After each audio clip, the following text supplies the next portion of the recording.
Hello, friends. This is Dave Hurwitz, executive editor at ClassicsToday.com, here with the greatest recordings ever. Yeah. And as I mentioned, sometimes we're going to be doing unusual repertoire, sometimes basic repertoire, as long as they're the greatest recordings ever.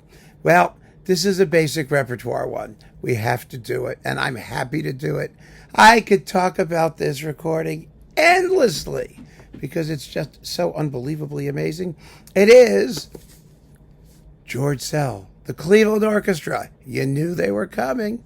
The Eroica, Beethoven's Third. This is the Essential Classics Beethoven Cycle reissue, and I'm holding this up for a reason. Excuse me. The reason is this. This is probably one of the greatest Beethoven cycles ever. I mean, if you're talking about the greatest recordings ever, but the Eroica is special, and we'll get to that in a minute. But here it is at budget price.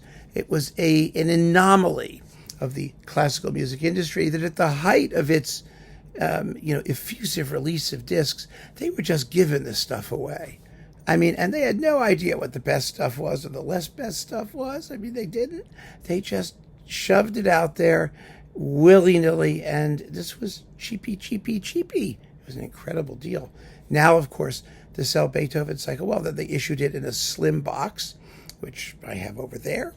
And then there's the big Szell box that has everything he recorded for Columbia, which is a beautiful presentation, an amazing box, and we could spend a lot of time, well, we did spend a lot of time talking about that box, or I did at one point, and we can do it again because some of the greatest recordings ever are in that box, and we're going to get to them for sure. I mean, Szell is one of those greatest recordings ever kind of guys.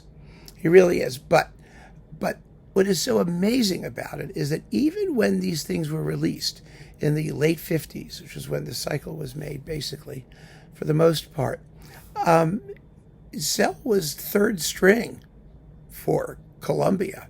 He was on their Epic label, on their mid-price or cheaper label, and he didn't get the promotion because their big artist was Ormandy in Philadelphia. Now, I know some of you are going to go, ha, Ormandy, Philadelphia, blah, Don't be stupid. Ormandy was a great conductor, and he made great records in Philadelphia. And he'd been around longer than Szell had. He was a known quantity, and his repertoire was the Russian romantics, basically, the stuff that people bought, the stuff that people really wanted to hear, even more than Beethoven and Mozart and those people, I mean, we are a little bit short-sighted, and our memories aren't very long when it comes to, the classical canon and all that. But for the most part, people bought Tchaikovsky, Rachmaninoff, the stuff that Ormandy did and that Szell did not, at least not to the same degree. That's number one. And number two, for the German repertoire, you had Bruno Walter. And Bruno Walter was a legend. And he was making his Beethoven cycle with the Columbia Symphony Orchestra at exactly the same time that these recordings were coming out. And so you have to ask yourself, here's this label, they're making these recordings, and how are they going to prioritize them? Well, Szell was not the priority, although he was doing extraordinary work.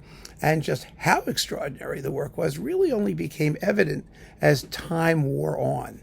Bruno Walter passed away, Ormandy jumped ship to RCA, Columbia wound up with Leonard Bernstein, who was very, very good, of course, but also, had his own repertoire, niches, Mahler, and other things like that. And so Szell's recordings grew in stature over time until they achieved their current eminence, which they deserved from the beginning, of course, but, they were always marvelous. And the Eroica. The Eroica. It was so special. It really is. It is. First of all, it has the most amazing coda of the finale that anybody has ever recorded. There isn't anyone who comes within 100 million, zillion, billion miles of doing what Szell did, getting this orchestra to play totally flat out with insane virtuosity at a crazy speed. It's really astonishing. It's just sends chills down your spine.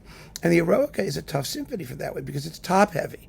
You got this big, long first movement, this huge funeral march, then this perky little scherzo, and then this theme and variations finale, which I've always felt isn't quite up to the level of the rest of the symphony. Well, Szell makes it that way. I mean, to make that end not an anticlimax, to make it just like as thrilling as he does, well, that's something. But the whole rest of the symphony is built to scale.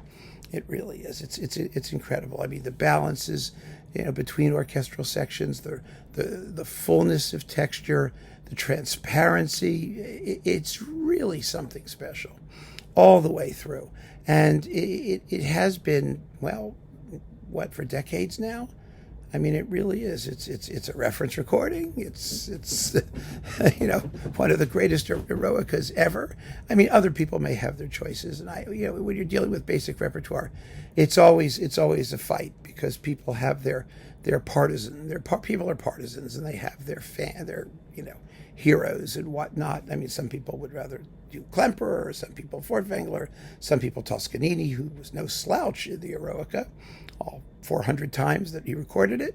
And so there will always be a little bit of controversy, but I don't think anyone could possibly disagree with the notion that George Szell and Cleveland's Eroica is certainly one of the greatest recordings ever. I mean, you just can't. Some things you just, can't dispute. And that's one of them. So keep on listening, friends. Thanks for joining me, and take care.